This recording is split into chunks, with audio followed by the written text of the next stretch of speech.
믿음이란 무엇일까요? 우리가 많이 사용하는 단어 가운데 하나지만 정작 믿음이라는 말을 설명하기는 그렇게 쉽지는 않을 것 같습니다. 1859년 6월 30일에 찰스 블란딘이라고 하는 프랑스 줄타기 고개사가 최초로 나야가라 폭포 위에 외줄을 매놓고 외줄타기 고개를 펼쳤습니다. 카나다에서 미국 쪽으로 그는 외줄 위에서 막대기 하나만을 들고 온갖 재주를 부리면서 건너왔습니다. 관람하던 보던 수많은 관중들이 흥분하며 박수갈채를 보내며 환영했습니다. 그들을 향해서 손을 내밀고 찰스 블란딘이 이렇게 말했습니다. 이제 다시 제가 카나다 쪽으로 건너가려고 합니다. 그런데 이번에는 한 사람을 내 등에 업고 가겠습니다. 내가 그렇게 할 수 있으리라 믿습니까? 흥분한 관중들이 또다시 박수 환호갈채를 보내면서 믿습니다라고 외쳤습니다. 그래서 그들을 향해 손을 내밀면서 그러면 여러분들 중에 한 분이 나와서 내 등에 업히시기 바랍니다. 흥분하던 관중들이 갑자기 싸늘하게 바뀌면서 1분, 2분, 3분이 지나도록 아무도 나오질 않았습니다. 결국 3분 뒤에 그는 자기 매니저를 등에 업고 건너갔습니다. 그 이후에도 그는 9번 나야가라 폭포 위에서 외줄타기를 시도했고 그 중에 3번은 한 사람을 등에 업고 건너갔습니다. 그때마다 그는 동일한 질문을 던졌고 그때마다 관중들은 동일한 대답을 했습니다. 내가 한 사람을 내 등에 업고 건너갈 수 있으리라 믿습니까? 그럴 때마다 그들은 믿는다고 대답을 했지만 실제로 나오는 사람은 아무도 없었던 것이죠. 찰스 블란딘의 이 기가 막힌 고개를 보면서 감탄한 나머지 믿을 수 있다라고 크게 대답을 했다가 그 상황이 정작 자신의 생명을 걸어야만 하는 그런 상황에 이르자 믿지 못하겠다라는 반응을 보였던 그때의 그 관중들을 우리는, 여러분이나 저는 너무 쉽게 비판해서는 안 된다고 생각합니다. 왜냐하면 우리가 그 자리에 있었어도 우리도 그랬을 것이기 때문입니다. 저만 해도 그래요. 그까지 줄타기 고개에 목숨 걸 일도 없고 설령 그것이 내 목숨을 걸 만큼 중요한 일이라 하더라도 과연 내가 믿는다고 말하는 내 믿음의 고백에 내 생명, 내 목숨을 걸 수 있을까 하는 생각을 해볼 때 그렇게 쉽게 할 수 있을 것 같지 않기 때문이죠. 그렇다면 중요한 화두는 군중들이 믿는다라고 말했던 그 믿음은 과연 어떤 믿음일까? 우리가 믿는다라고 말할 때 그 믿음은 과연 어떤 믿음일까 질문해 볼 필요가 있겠죠. 그것은 분명히 그 고개사가 줄타기 고개에 성공할 것이라는 사실을 믿은 것이고 또 그가 한 사람을 등에 업고 갈 수도 있겠다라는 사실도 믿은 것이지만 정작 자기 자신이 그의 등에 업혀서 그 무시무시한 폭포 위를 갖는다고 할 때는 내가 고백하는 그 믿음은 선뜻 맡길 수도 없고 또 맡기고 싶지도 않은 그런 상태의 상당히 묘한 모습의 믿음으로 바뀌어지는 것이겠죠. 그럼 그런 믿음을 어떻게 이해해야 될까요? 믿음은 믿음인데 약한 믿음일까요? 아니면 애초부터 가짜 믿음이었을까요? 아니면 상황에 따라 신기한 장면에서는 믿다가 그렇지 않으면 또 바뀌는 그런 종류의 믿음일까요? 여러분과 저는 지금 매주일 이렇게 찬양을 부르고 기도하고 말씀을 같이 나누면서 하나님께 예배를 드리면서 믿음의 고백을 하고 있습니다. 코로나 사태이기 때문에 현장 예배를 드리지 못해도 가정에서도 성실하게 예배를 드리면서 우리의 믿음을 고백합니다. 그런데 이런 믿음의 고백은 우리의 일상, 매 순간 달라지는 일상의 삶의 현장에서는 어떻게 드러나고 있을까요? 혹시 상황이 달라지면 그 믿음도 달라지는 그런 믿음은 아닙니까? 특별히 내 믿음에 어떤 도전이 다가올 때 그 도전 때문에, 그 상황 때문에 내게 위로가 될 때는 지장이 없게 믿는 믿음이지만 도전이 다가올 때는 그 믿음이 바뀌는 그런 믿음일까요? 오늘 본문의 말씀은 바로 그런 이슈를 다루고 있어요. 본문의 결정타는 예수님께서 마지막 제자들에게 결론적으로 던지신 말씀입니다. 31절을 보시면 믿음이 작은 자여 왜 의심하였느냐 이렇게 주님이 마지막 말씀을 하고 있습니다. 여러분, 이 말씀은 2000년 전 팔레스타인의 어떤 지역에서 일어났던 옛날 이야기가 아닙니다. 실제로 일어났던 역사적인 사건이지만 이것은 지금도 살아계신 엄연히 살아있는 하나님의 말씀입니다. 저와 여러분을 향해서 이 아침에 분명한 메시지를, 주님께서 주시고자 하는 메시지를 담고 있는 하나님의 살아있는 말씀이란 말이죠. 본문을 펼치기 전에 한 두 가지 우리가 유념할 필요가 있습니다. 하나는 성경은 장르를 따라서 이해하셔야 합니다. 예를 들어서 시는 시편을 읽으시면 시로 이해를 해야 되는 것이죠. 여호와는 반석이시니 이걸 어떻게 이해합니까? 하나님은 돌이다 하는 뜻이 아니죠. 반석같이 든든하신 하나님이시다 하는 것을 말씀하는 것이죠. 오늘 우리가 읽는 이 성경, 이 본문은 스토리입니다. 스토리라는 장르는 드라마란 얘기죠. 드라마를 보듯이 보셔야 되죠. 또 한 가지는 이 본문은 마태복음 본문 이외에도 마가복음 6장과 요한복음 6장에도 소개가 되고 있습니다. 복음서의 기자들은 똑같은 사건을 적으면서도 강조하는 초점이 좀 다르기 때문에 각각 다양하게 적었습니다. 저희는 마태복음을 택했기 때문에 마태가 강조하는 부분에 주목을 하겠습니다. 마태, 마가, 요한 본문들을 다 보면 이 사건을 오병이어 이적 사건 바로 다음에 일어난 사건으로 기록을 합니다. 떡 5개와 물고기 2마리로 5,000명을 먹이신 사건 아시죠? 본문의 22절을 보면 예수님은 무리를 흩어 보내시면서 즉시 제자들을 재촉해서 배를 타고 건너편으로 보내셨어요. 단순히 조언이 아니라 강요성 재촉이었어요. Jesus compelled them, 이런 영어 표현을 썼습니다. 그것도 서두르시면서. 왜 그러셨을까요? 아마 오병이어의 이적을 경험한 군중들이 너무 흥분한 나머지 예수님을 임금으로 삼으려고 하니까 그 가운데서 제자들의 마음도 역시 동요되었기 때문에 그렇지 않았을까 생각이 듭니다. 어쨌든 다 보내신 다음에 23절을 보시면 주님은 기도하시기 위해서 산으로 올라가셨어요. 날이 저물 때까지 혼자서 기도하셨습니다. 무슨 기도였는지 성경은 말씀하고 있지 않지만 강조하는 초점은 하나님과 혼자서 기도하신 사실을 강조하는 거예요. 따로 산에 올라가셔서 혼자 계셨다. 아버지 하나님과 단둘이만 독대하시면서 조용한 시간을 홀로 보내시는 주님의 모습을 은근히 시사합니다. 복음서 전체에 예수님의 기도의 모습이 자주 나오지는 않습니다. 그런데 주님의 기도 모습을 기록한 그 순간들을 보면 언제나 대단히 중요한 순간들이었고, 특별히 마태복음에서 혼자 기도하시는 모습은 이 본문과 겟세마네 동산의 기도뿐이에요.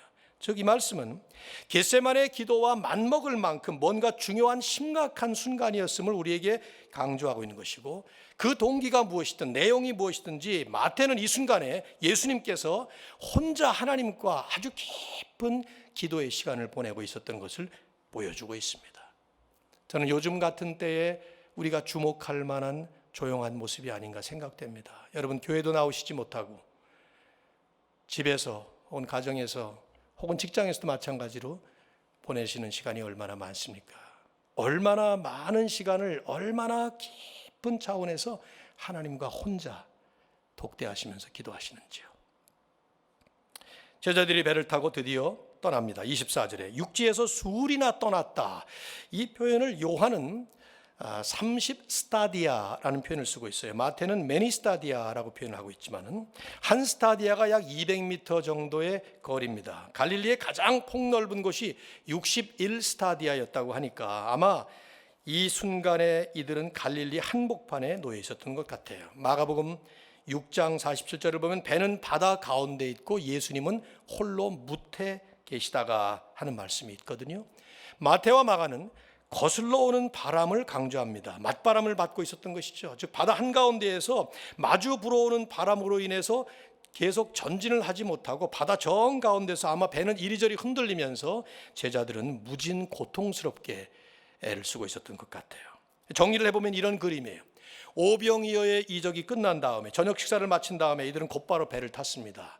그러니까 대략 빠르면 밤 6시 내지는 7시, 8시쯤 배를 탔을 텐데 25절에 보면 밤 사경이라고 나오는 걸 보면 당시에 로마는 저녁 6시부터 아침 6시까지의 12시간을 4등분을 했어요. 그러니까 밤 사경이라고 하면 새벽 3시에서 6시를 말합니다. 저기 제자들은 여러 장시간 동안에 적어도 5, 6, 7시간 동안 이 맞바람을 맞으면서 배를 타고 건너가기 위해서 무진 애를 썼지만 겨우 이 순간에 바다 가운데까지밖에 못 온 거예요. 그리고도 지금도 여전히 고통을 겪고 있습니다. 마태와 마가가 공통적으로 이 그림을 그리고 있어요. 풍랑 속에서 앞으로 전진을 하지 못하고 맞바람을 맞으면서 파도가 일고 바람이 일면서 계속 고생하고 있는 이 모습. 마가는 이 모습을 보시면서 예수님이 걸어오시기 시작했다, 그렇게 표현합니다. 이제 오늘 마태복음의 강조점과 핵심은 이제부터입니다. 25절을 보면 바다 위에서 정신을 못 차리고 있는 이 제자들이 한참 헤매고 있는데 갑자기 어떤 물체가 바다 위로 뚜벅뚜벅 걸어오고 있는 거예요. 컴컴한 밤에. 여러분 어떤지 모르겠습니다만 저는 취미 가운데 하나가 영화를 보는 것인데, 영화의 장르들을 그래서 뭐 웬만한 장르들 다 좋아합니다. 근데 딱 하나 제가 싫어하는 장르가 호러 무비들이에요. 이 괴기 영화. 나는 이건 무슨 재미로 보는지 도대체 알 수가 없어요. 만드는 사람들도 의심스럽고 말이죠. 지금 이 장면이, 이 본문의 장면이, 제자들이 캄캄한 밤에 아우성을 하면서 지금 소동이 벌어지고 있는데 갑자기 괴물 같은 물체가 하나 걸어오고 있는 것이죠. 그래서 26절에 마태는 유령이다 하고 소리치는 그들의 음성을 들려줍니다. It is a ghost. 뭐 당연하죠. 한밤중에 캄캄한 바다 위에서 괴상한 물체가 건너오니까 말이죠. 그런데 목소리가 들려요. 27절, 안심하라, 나니 두려워하지 말라. Take courage, it is I, do not be afraid. 제가 설교 제목으로 이것을 삼았으니까 이 말씀에 핵심이 담겨져 있다는 것을 짐작하실 수 있겠죠. 안심하라, 나다, 두려워하지 말라, 이 세 마디 말씀 주목해 보십시오. 안심하라, 헬라어로 달세이라는 말이에요. 여러분의 이웃교회에서는 지금 이 용어로 인사들을 하고 있더라고요. 교인들과 함께 달세이, 만나면 안심하라. 두려워하지 말라, 복음서 전체에 나오는 예수님의 일반적 위로의 표현입니다. 사실은 둘 다 비슷한 의미를, 하나는 긍정적으로 안심하라, 하나는 부정적으로 두려워하지 말라, 이렇게 말씀함으로써 포괄적으로 하나님의 위로의 말씀을 주는 것이죠. 주목할 것은 안심하라라는 이 말씀과 두려워하지 말라라는 이 말씀 정 가운데에 나다, it is I, 헬라 원어를 보면 ego eimi, I am 이라는 말씀을 하고 있어요. 이 나다, 이 말씀은 출애굽기 3장 14절에서 불타는 떨기 나무 가운데에서 나타나셨던 여호와 하나님을 바라보면서 모세가 하나님이 누구라고 할까요? 할 때 하나님께서 자기 자신을 계시하셨던 self revelation으로서 당신의 이름을 말씀하셨던 것이죠. I am who I am. 나는 스스로 있는 자 아니라, 거기서 바로 여호와, 야훼라는 하나님의 이름이 나왔어요. 이 말씀을 신약 성경에서 예수님은 자기 자신, 예수님 당신을 계시하실 때 이 말씀을 사용하셨죠. 그래서 요한복음에 보면 7번이나 걸쳐서 나는 누구다, 나는 누구다 하는 말씀, I am, ego eimi 계속 나오잖아요. 바로 여기서 그 말씀 하시는 거예요. 안심하라, 두려워하지 말라 하는 이 정 가운데에 중심에 예수님이 서 계신 거예요. 예수 그리스도의 그 정확한 정체성을 보여주는 ego eimi, I am, 하나님의 그 본질을 가지신 그 예수님의 모습을 강조하는 마태의 표현인 것이죠. 그런데 바로 이것이 오늘 우리들에게도, 여러분에게도 너무나도 중요한 메시지란 말이에요. 우리의 안녕과 우리의 평강의 중심에 바로 이 주님이 계신가? 하나님이신 예수 그리스도가 우리 가운데 계신, 그래서 우리의 평안의 근거가 바로 그 예수님의 분명히 근거하고 있는가? 다윗이 쓴 많은 시편이 있지만 특별히 다윗 쓴 시편 3편을 보면 그 시편의 5절과 6절에 이런 말씀을 해요. 내가 누워 자고 깨었으니, 편안히 잠을 자고 깬 거예요. 여호와께서 나를 붙드심이로다. 내가 누워 자고 깨었으니 여호와께서 나를 붙드심이로다. 천만인이 나를 에워싸 진친다 할지라도 나는 두려워하지 아니하리로다. 그 시를 언제 썼는가? 표제를 보면 압살롬을 피할 때 지은 시라고 나와 있어요. 여러분 압살롬의 사건 아시죠? 다윗이 압살롬을 얼마나 사랑했습니까? 가장 아끼던 아들이었어요. 그런데 그 아들이 아버지를 죽이겠다고 칼을 들고 나섰습니다. 여러분 인생을 살아가면서 가장 처절한 경험이라는 게 뭐겠습니까? 배신당하는 거예요. 특별히 믿는 사람에게 배신당하는 겁니다. 만일에 여러분이 그렇게 사랑하던 자식이 여러분을 배신하고 여러분을 죽이겠다고 달려든다면 견딜 수 있겠습니까? 그런데 그 상황 속에서 소망이 절망으로 다 바뀌어버리는 그 상황 속에서, 소망이라고는 찾아볼 수 없는 그 상황 속에서, 잠을 잘 수 없는 그 상황 속에서 다윗은 내가 누워 자고 깨었으니 여호와께서 나를 붙드심이로다. 잠을 못 자는 문제가 건강 문제일 수 있습니다. 잠을 잘 못 자는 문제가 성격 문제일 수 있고 체질 문제일 수도 있고 나이 문제일 수도 있습니다. 그러나 혹시, 아니 자주 여러분이나 제가 잠을 자지 못하는 문제가 믿음과 관계되는 문제는 아닌가 살펴볼 필요가 있습니다. 오늘 본문과 아주 흡사한 사건이 마태복음 8장, 마가복음 4장, 누가복음 8장에도 또 나오죠. 이 공관복음서가 마태, 마가, 누가가 공통적으로 전하는 그 장면이 하나 나와요. 비슷해요. 주님과 제자들이 이번엔 한 배에 탔어요. 그런데 풍랑이 일어나서 나가질 못합니다. 그 본문에 보면 a great storm, furious storm, 광풍이라고 우리말에 미친 바람이라고 표현하고 있습니다. 제자들이 당장 뒤집어질 것 같은 이 뱃속에서 물을 퍼내고 정신없이 하고 있는데 딱 복음서 기자들이 강조하는 모습 하나가 나와요. 잠을 꿀꿀 주무시고 계시는 예수님의 모습이에요. 그 상황에서 잠을 주무시는 거예요. 그게 무슨 큰 배가 아니에요. 타이타닉 같은 배가 아니에요. 조그마한 고깃배인데 당장 뒤집어질 것 같은데 거기서 베개를 메고 잠을 주무시고 계신 주님이에요. 제자들이 막 깨웁니다. 그때 주님이 일어나셔서 뭐라 그러죠? 어찌하여 무서워하느냐 믿음이 적은 자들아. 믿음의 문제, 그들이 그렇게 갈팡질팡 우왕좌왕 당황하고 있는 것은 믿음의 문제. 너희 믿음이 어디 있느냐? 누가는 그렇게까지 얘기를 하죠. 여러분 요즘 잘 주무시나요? 아주 간단한 질문인데 좋은 진단 질문입니다. 잠 잘 주무십니까?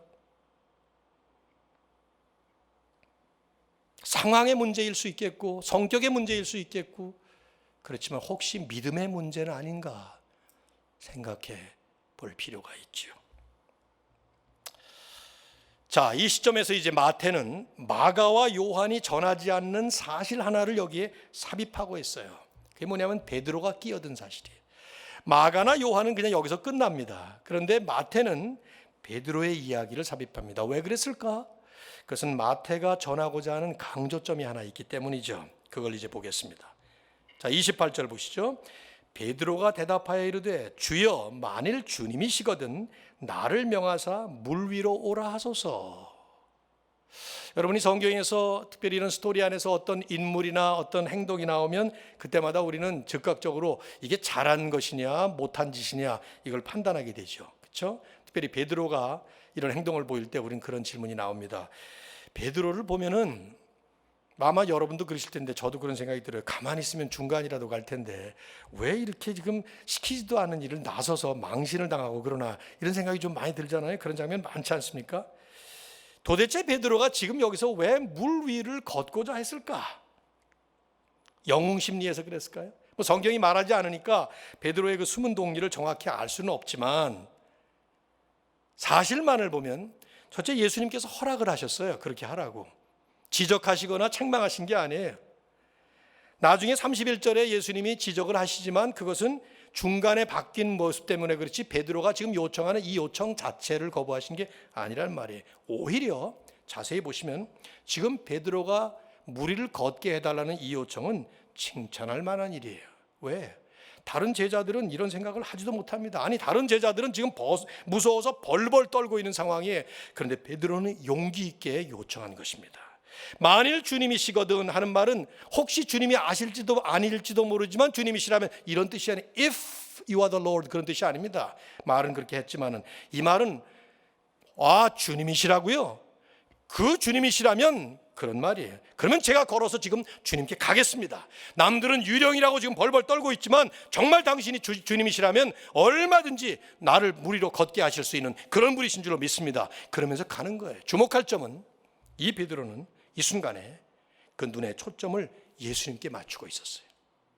베드로의 눈에는 방금 오병이어의 이적을 일으키셨던 그 주님이 아니 10장으로 돌아가 보시면 10장 1절에 이미 제자들에게 능력을 베풀어 주셨고 귀신 쫓고 병 고치는 그런 많은 은사까지 주셨던 그런 주님이라는 것을 분명히 알고 있던 상태였기 때문에 주님께서 허락하시만 한다면 주님만 걷는 것이 아니라 나도 주님의 능력에 동참하고 주님의 이 역사에 동참하는 마음으로 부르심에 순종하면서 주님 명령하시면 걸어가 보겠습니다. 그 얘기를 하는 것이죠. 그래서 나를 명하사 그렇게 말하는 거예요. 지금 If it is you, Lord, command me to come to you on the water. 주님이 명령하시면 하겠다는 것이죠. 아니나 다를까 주님 가상하게 여기셔서 오라, come 29절에 말씀하잖아요. 이 말을 오해하시면 안 돼. 그래 한번 와봐라. 그래도 한번 혼나봐라. 물에 빠져봐라. 이런 거 아닙니다. 하나님 그러시는 분 아닙니다. 주님은 그렇게 우리를 시험하지 않습니다. 주님은 바로 다음 순간에 물에 빠져서 창피스럽게 살려달라고 아우성거리는 이 베드로일지언정 믿음의 발을 내디디는 그를 향해서 오라고 받아주시고 가라고 격려하시고, 그래서 베드로가 내려서 물 위로 걸어가죠. 예수님과 배가 얼마나 떨어져 있는지는 모르겠어요. 그러나 베드로는 걸어갑니다. 본문을 자세히 보시면 우리말 성경에 가끔씩 아쉬운 번역이 있어요. 30절에 그러나라는 말이 들어가야 돼요. 거기에 이것이 획기적인 터닝 포인트예요. 그러나 바람을 보고 무서워 빠져가는지라. 요한은 큰 바람이라고 이것을 설명하고 있는데요, 주님을 바라보면서 주님께 요청할 때는 믿음의 발을 내디뎠던 베드로였지만, 그러나 바람이 더 크게 불었는지 그게 눈에 보이기 시작했어요. 파도가 눈에 보이기 시작했어요. 얼굴에 눈에 물결이 튀기 시작했어요. 갑자기 자기 자신이 지금 바다 한가운데 물 위에 떠 있다는 사실을 깨닫는 것이죠. 베드로가 누굽니까? 오랜 세월 동안 이 갈릴리 바다에 어부로 살았던 사람이에요. 그러니 그 바다의 그 공포를 누구보다도 잘 알고 있었던, 체험했던 그런 베드로. 이게 얼마나 위험한 상황인가 갑자기 깨닫는 것이죠. 필립스 영어 성경을 보면 he panicked. 갑자기 마치 패닉 어택이 그를 찾아온 거예요. 저는 우리 딸이 패닉 어택이 있기 때문에 이게 무엇인지 얼마나 무서운 건지 아는데, 베드로가 바로 그런 상태. 갑자기 공포 속으로 빠져들어가요. 예수님께 집중되었던 이 베드로의 눈의 초점이 바람에 옮겨지고 파도에 옮겨지자 그가 가졌던 그 믿음은 두려움으로 변하고, 그러면서 그는 바다 밑으로 가라앉기 시작했던 것입니다. 바람을 보고 무서워 빠져가는지라. 우리말 번역이 참 잘했어요. When he saw the wind, he was afraid and he was beginning to sink. 점점 가라앉는 모습을 보여주죠. 자, 여러분과 제가 이제 주목해야 될 것은 바로 그 다음 장면이에요. 베드로가 외칩니다. 주여 나를 구원하소서. 주여 나를 구원하소서. 여러분, 바다에 빠져서 죽을 뻔한 그런 경험이 있습니까? 베드로의 이 외침 소리가 어떤 외침이었겠어요? 주여 나를 구원하소서. 이 외침, 언제나 우리가 외쳐야 될 이 외침은 내 힘으로는 못한다는 거예요. 나는 이제 죽는다는 거예요. 나를 살려주시지 않으면, 주님이 나를 살려주시지 않으면 나는 이제 빠져 죽는다는 것입니다. 주여 나를 구원하소서. 오직 주님만이 나의 구원자시고 주님만이 나를 살려내시고 주님만이 나를 건져주실 수 있는 유일한 분이십니다. 주님에 대한 강력한 믿음의 고백을 지금 외치고 있는 것이죠. 어떨까요? 이런 외침을 할 때 하나님은 나 몰라라 하고 계실까요? 그 다음 순간 주님이 보여주시는 반응을 한번 보시죠. 31절에 주님이 즉시 손을 내밀어 그를 붙잡으시며, 즉시 손을 내밀으시면서 베드로를 붙잡아 주시는 거예요. 더 빠져들어가지 않도록. 물론 그 다음 이르시되 믿음이 작은 자여 왜 의심하였느냐 하는 그 말씀이 우리를 조금 불편하게 합니다. 이런 자리에서도 예수님은 베드로를 지금 책망하시고 비판하시는 느낌이 들잖아요. 믿음이 작은 자다 큰 자다 하는 표현이 복음서에 참 많이 나와요. 특별히 마태는 언제나 이 믿음을 이론적인 혹은 개념적인 차원에서 보다도 구체적이고 현실적인 상황과 관련을 지어서 설명을 합니다. 예를 들어 마태복음 6장 30절에 보면은 무엇을 먹을까, 무엇을 마실까, 무엇을 입을까, 현실의 문제를 가지고 번민하는 자들을 향해서 믿음이 작은 자들아 이렇게 말을 해요. 또 하인의 병을 고치려고 하는 백부장이 그냥 말씀만 해주시면 됩니다 할 때 믿음이 큰 자라는 얘기를 합니다. 귀신 들린 딸을 고쳐달라고 하는 그 여인의 가나안 여인에게 내 믿음이 크다 이렇게 말씀하시죠. 귀신 쫓아내지 못하는 제자들에게는 너희들의 믿음이 때문이라 이렇게 말씀해. 한결같이 주님을 믿는 사람들이 자신이 처해 있는 상황, 자신에게 다가오는 그 도전, 부딪히는 그 문제 앞에서 믿음이라는 것이 어떤 모습을 드러내느냐 할 때마다 주님은 믿음이 크다, 작다 이런 표현을 하시는데 그 표현 그대로 직설적으로 우리에게 느껴지는 것처럼 크다, 작다의 분량의 문제를 얘기하는 것이 아닙니다. 그것은 믿고 있는 믿음의 대상을 향한 우리의 자세를 얘기하는 것인데 그 대상이 누구냐를 분명히 아느냐 이걸 강조하는 얘기예요. 그래서 오늘 이 본문에도 보면 믿음이 적은 자여 그러면서 왜 의심하였느냐 이 말씀을 덧붙이셨어요. 의심하지 말았어야 되는데 네가 믿었던 그분이 누군데 그분을 의심하느냐 그 얘기를 하시는 것이죠. 즉 베드로에게 필요했던 것은 예수님이 어떤 분이신가, 지금 내 앞에 서 있는 이 예수님을 변함없이 바라보아야 될 그 베드로의 시선, 파도와 바람과 또 물결치는 이 환경 속에서 물 위를 걸어오시는 그분을 의심 없이 신뢰하면서 그분에게 눈에 초점을 맞춰야 될 그 믿음의 눈, 상황, 환경의 변화 때문에 그분에 대한 시선을 잃어버리는 것이 아니라 여전히 환경과 여전히 상황과 변함없이 우리는 그 주님만을 바라볼 수 있는 그 믿음의 눈, 주님은 그것을 강조하셨던 것이죠. 베드로를 창피 주기 위해서 혹은 수치스럽게 느끼게 하기 위해서 이 말씀을 하신 게 아니에요. 그래서 주님은 이 말씀 전에 먼저 즉시 손을 내밀어서 베드로의 손을 붙잡아 주신 겁니다. 여러분 이 장면에 주목하셔야 돼요. 물에 빠진 사람에게 손을 내밀어서 잡는 이 장면, 저는 1994년도에 사이판에서 수영을 하다가 죽을 뻔한 적이 있습니다. 거기 이제 동굴 속에 그로토라고 해서 큰 마치 연못처럼 심해에 물이 들어와서 수영할 수 있는 곳이었는데 어쩌다가 파도가 안 치는 곳인데 파도가 irregular 파도가 딱 치면서 제가 맞아서 물속으로 푹 빠져버렸어요. 빠지면서 뭐 정신을 잃어버렸죠. 캄캄한 심해 물이니까 말이죠. 간단하게 거두절미하고 말씀을 드리면 그때 사람들이 줄을 이 손을 쭉 서로들 매가지고 줄을 잡고 저를 손을 잡아서 끌어올려줬죠. 1994년도니까 이게 몇 년 전입니까? 아직도 제 기억에 이런 장면을 보면 그때 내 손을 잡아서 나를 끌어올려 주었던 그분의 그 손의 힘 그리고 그 손의 감각 그것이 내게 느껴져요.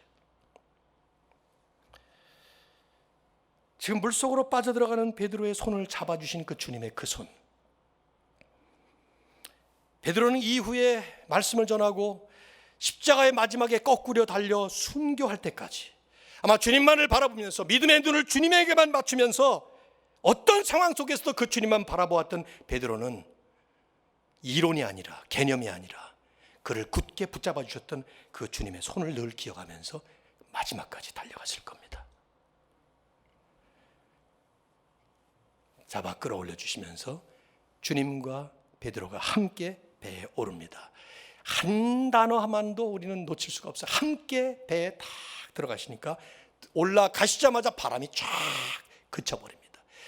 이 장면도 보십시오. 주님이 배에 탐과 동시에 말씀 한마디도 안 하셨어요. 어떨 때는 바람 보고 잠잠하라 고요하라 이런 말씀을 하시기도 했지만 지금은 그런 말씀도 안 하는데 바람이 그쳐버리는 이 장면, 사람들이 보면서 어떻겠습니까? 33절 배에 있는 사람들이 예수께 절하며 이르되 진실로 하나님의 아들이로소이다. 여러분 이적의 클라이막스는요, 구약도 그렇지만 특별히 예수님의 이적의 클라이막스는 뭐 물 위로 걸어오신다거나 바람이 잔잔해진다거나 하는 그런 것들이 아니에요. 이런 사람들의 고백을 통해서 드러나는 예수 그리스도의 진정한 모습이죠. 진실로 하나님의 아들이로소이다. You are truly the Son of God. 그러면서 다들 하나님께, 예수님께 경배하시는 모습을 보여주고 있는 것이죠. 우리는 예배 때마다 이 시간의 제한 때문에 설교 말씀을 짧은 단편적인 에피소드를 이렇게 전하고 끝나야만 합니다.